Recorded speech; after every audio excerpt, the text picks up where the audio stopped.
నెల నెల సాఫీగా జరిగిపోవాల్సిన ఋతుచక్రం కొంతమందికి చాలా ఇబ్బందుల్నే తెచ్చిపెడుతుంటుంది. నెలసరిలో రక్తం ఎక్కువగా పోవడం అలాంటి సమస్యే. అధిక ఋతుస్రావంతో బాధపడుతున్నప్పుడు ఒంట్లోంచి రక్తం అంతా బయటకు పోతుందా అన్నంత కంగారుగా ఉంటుంది. కారణాలు ఏవైనా నెలసరిలో రక్తం ఎక్కువగా పోవడం అనేది అంతిమంగా రక్తహీనతకు దారితీస్తుంది. రక్తహీనత మూలంగా మరిన్ని సమస్యలు వచ్చి పడుతుంటాయి. ఈ నేపథ్యంలో అధిక ఋతుస్రావంతో బాధపడుతున్నప్పుడు ఆయుర్వేద చికిత్సలు, పరిష్కారాల సాయంతో ఎలా ఉపశమనం పొందవచ్చో ఇప్పుడు తెలుసుకుందాం.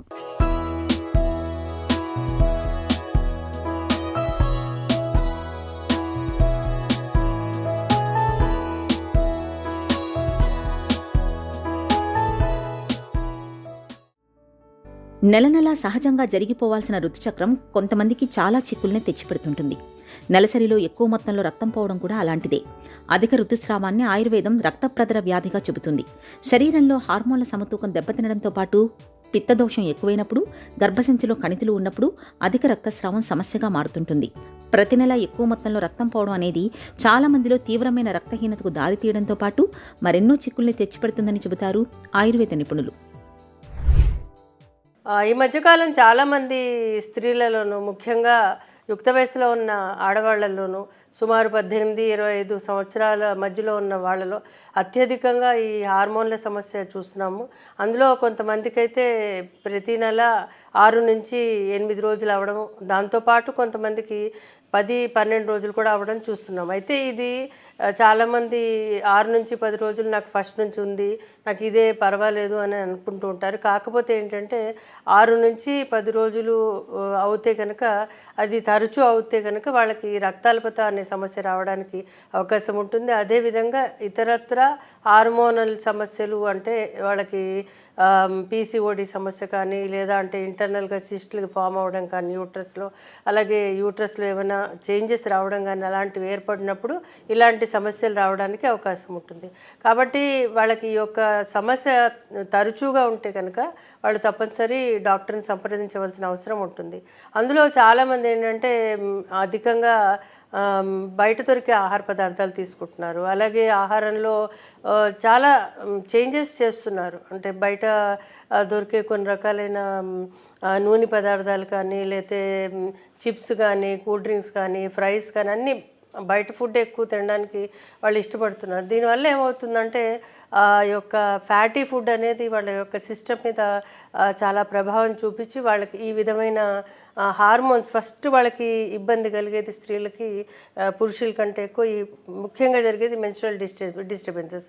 అందులో ఇటువంటి డిస్టర్బెన్స్ వస్తే కనుక చాలా కష్టం. ఎందుకంటే వీళ్ళకి దీన్ని మానిటర్ చేసి మళ్ళీ దీన్ని రెగ్యులేట్ చేయడానికి మళ్ళీ ఏవో హార్మోన్స్ మందులు అవి ఇస్తూ ఉంటారు. అప్పుడు మళ్ళీ ఇంకా డిస్టర్బెన్స్ రావడానికి అవకాశం ఉంటుంది. కాబట్టి న్యాచురల్గా మనం నియంత్రణ, అంటే ఆహార నియమాల్లో నియంత్రణ చేసుకుని, అలాగే వ్యాయామం లాంటి తరచూ చేయడం ద్వారా, అలాగే నిద్ర కూడా చాలా ముఖ్యం. నిద్ర లేనప్పుడు కూడా స్ట్రెస్ అనేది పెరిగినప్పుడు హార్మోన్స్ మీద దాని ప్రభావం ఉంటుంది. అప్పుడు కూడా వీళ్ళ యొక్క సిస్టమ్స్ బాగా డిస్టర్బ్ అయ్యి ఆ యొక్క యూట్రస్ లోపల, అలాగే యూట్రస్ బయట కూడా ఏదైతే సైకిల్స్ ఏవైతే ఉన్నాయో, ఏవైతే హార్మోన్స్ దానికి లింక్ అయి ఉన్నాయో అవన్నీ కూడా డిస్టర్బ్ అయ్యి వాళ్ళకి ఈ యొక్క సమస్య రావడానికి అవకాశం ఉంటుంది. ఇదే కాకుండా కొంతమందికి థైరాయిడ్ సమస్య లాంటిది కూడా ఉంటుంది. అప్పుడు కూడా ఈ యొక్క హార్మోనల్ డిస్టర్బెన్స్ వచ్చి ఈ విధమైన డిస్టర్బెన్స్ రావడానికి అవకాశం ఉంటుంది. కొంతమందిలో అయితే రక్తాల్పత బాగా ఏర్పడినప్పుడు కూడా ఈ సమస్య రావడానికి అవకాశం ఉంటుంది. అంటే ఇందులో ముఖ్యంగా వీళ్ళు చూసుకోవాల్సింది ఏంటంటే, ఫస్ట్ రక్త పరీక్షలు చేయించుకొని, హార్మోన్ పరీక్షలు చేసుకొని, అలాగే స్కానింగ్ లాంటివి తీసుకుంటే కనుక దాని యొక్క సమస్య దేనివల్ల వచ్చిందనేది ఒక ఒక ఒక ఒక సైడ్లో మనం దాన్ని రూల్ అవుట్ చేసుకోవాలి. రెండోది వచ్చి ఏంటంటే, ఆహారంలో సమతుల ఆహారం తీసుకోవాలి. అంటే ఏంటి, కూరగాయలు, ఆకుకూరలు అధికంగా తీసుకుంటూ, పళ్ళు లాంటివి అధికంగా తీసుకుంటూ, మాంసాహారం చాలా మితంగా తీసుకుంటూ ఉంటే కూడా వీళ్ళకి సిస్టమ్ రెగ్యులరైజ్ అవకాశం ఉంటుంది. ఇది కాకుండా అంటే చేపలు లాంటివి తినాలి. నాన్ వెజిటేరియన్స్ ఈ యొక్క సమస్యలు ఉన్నప్పుడు, అంటే ముఖ్యంగా ఇవాళ రేపు చాలా మందిలో ఈ యొక్క హార్మోన్స్ వస్తున్నాయి, హార్మోనల్ ఇంబ్యాలెన్స్ వస్తుంది కాబట్టి వీళ్ళు ఆహారంలో ఫిష్ లాంటివి అంటే సీ ఫుడ్ లాంటివి అధికంగా తీసుకుంటే కనుక వాళ్ళకి చాలా హెల్ప్ఫుల్గా ఉంటుంది. మామూలుగా దొరికే ఏదైతే మాంసాహారం ఉంటుందో అలాగే ఏది చికెను మటను లాంటివి చాలా వరకు తగ్గించుకొని ఈ సీ ఫుడ్ లాంటివి తీసుకుంటే కనుక వీళ్ళకి చాలా హార్మోన్స్కి చాలా చాలా హెల్ప్ఫుల్గా ఉంటుంది. ఇంకా ఆహారం విషయంతో పాటు వీళ్ళు వ్యాయామం లాంటి తరచూ చేయడానికి ప్రయత్నించాలి. ఎందుకంటే చాలామంది సెడెంటరీ లైఫ్ అంటే ఎక్కువ కూర్చుని చేసే పనులే చేస్తున్నారు. చదువుకోవాలన్నా కూర్చోవడం, లేదా అంటే ఉద్యోగం చేయాలన్నా కూర్చోవడం, లేదంటే ఆఫీస్కి వెళ్ళాలన్నా ఏ పని చేయాలన్నా చాలా మటుకు కూర్చునే ఉంటున్నారు. దానివల్ల ఏమవుతుందంటే బరువు పెరుగుతుంది. బరువు పెరిగినప్పుడు హార్మోన్స్ మీద ప్రభావం ఉంటుంది. కాబట్టి వీళ్ళు వెయిట్ ఎప్పుడు మేనేజ్మెంట్ చేసుకుంటూ ఈ యొక్క వర్కౌట్ ఏదైతే ఉంటుందో అంటే ఎక్సర్సైజ్ లాంటివి చేయడం ద్వారా వీళ్ళకి చాలా అంటే కొంతమంది అంటుంటారు, నేను ఇంట్లో పనులు చేసుకుంటున్నాము, మేము వాకింగ్ చేస్తున్నాము ఇంట్లోనే అంటే అది కుదరదు. కాబట్టి అదేంటంటే ఒక పద్ధతిలో చేసింది కాదు వ్యాయామం. వ్యాయామం అనేది ఒక 30 నిమిషాల దాకా ఒకటే పదంలో చేస్తే కనుక అది వాళ్ళ శరీరానికి ఉపయోగపడుతుంది. సుమారు 6000 అడుగులు ఒక్కసారి నడుస్తే కనుక వాళ్ళకి చాలా ఉపయోగపడుతుందని ఒక శాస్త్రీయంగా చెప్పడం జరిగింది.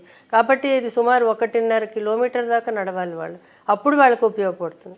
అదేవిధంగా నిద్ర కూడా పోవాలి వాళ్ళు. కొంతమంది నైట్ డ్యూటీస్ చేస్తూ ఉంటారు, కొంతమంది పిల్లలు నైట్ అవుట్స్ చేస్తూ ఉంటారు, కొంతమంది పిల్లలు స్ట్రెస్ ఫీల్ అవుతుంటారు, ఇవన్నీ కూడా ఉంటాయి. కాబట్టి వాళ్ళు వ్యాయామం చేసి గోరువెచ్చటి నీళ్ళతో స్నానం చేసి సాయంత్రం పూట అప్పుడు వాళ్ళు చదువుకునో లేకపోతే వాళ్ళు చేసే పనులు చేసి త్వరగా పడుకుంటే కనుక త్వరగా లేవడం జరుగుతుంటుంది. త్వరగా ఎప్పుడైతే లేస్తారో మన బ్రెయిన్ కూడా పద్ధతిగా హార్మోన్స్ కూడా పద్ధతిగా రిలీజ్ అయినప్పుడు ఈ యొక్క హార్మోనల్ ఇంబ్యాలెన్సెస్ అనేవి తగ్గడానికి అవకాశం ఉంటుంది. నెలసరిలో ఎక్కువ మొత్తంలో రక్తం పోతున్నప్పుడు జీవనశైలిలోనూ ఆహార విహారాల విషయంలో కొన్ని ప్రత్యేక జాగ్రత్తల్ని తీసుకోవాలని చెబుతుంది ఆయుర్వేదం. రోజువారీ ఆహారంలో కారం, పులుపు, మసాలాల్ని బాగా తగ్గించుకోవాలి. నెయ్యి, కందిపప్పు, పాత బియ్యం, పాల పదార్థాలను తరచుగా తీసుకుంటూ ఉండాలి. అరటి, దానిమ్మ, ఉసిరి వంటి పళ్లతో పాటు ఖర్జూరం వంటి డ్రై ఫ్రూట్స్ని తరచూ తీసుకోవాలి. బియ్యం కడిగిన నీటిలో 3 గ్రాముల దాల్చిన చెక్క పొడిని కలిపి నిత్యం తాగుతుంటే అధిక ఋతుస్రావం సమస్య క్రమంగా తగ్గుముఖం పడుతుంది. చిట్కాల విషయానికి వచ్చేసరికి ఆముదం వేరు, మామిడి వేరు, నేరేడు వేరు ఇవన్నీ మనకి ఇళ్లలో దొరుకుతూనే ఉంటాయి మన చుట్టుపక్కల.